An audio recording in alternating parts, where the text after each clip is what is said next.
of his ancestral property.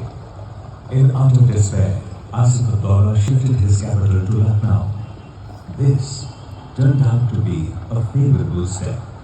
In slow and concerted steps, Lucknow started morphing into an important social and cultural hub.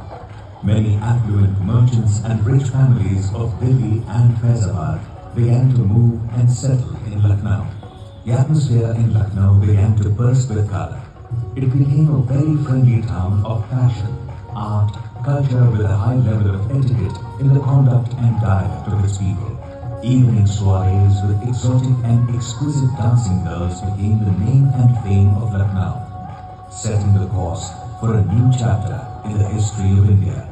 Members of many wealthy and influential families began to send their children to these performers to learn about social graces and to gain an education in the art and culture of the time.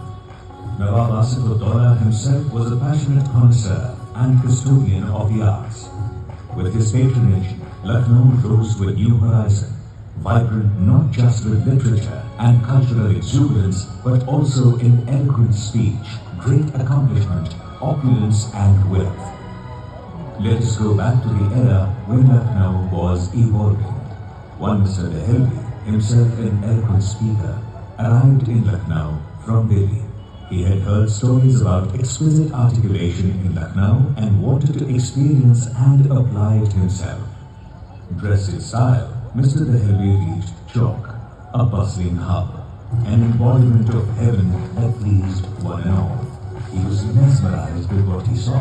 While some were barbecuing a kebab spread, others were baking bread. Some in a corner immersed in poetry in total trance, others were in deep frenzy in a session of music and dance. A swarm of hawkers, a boom of trendy revelers, colorful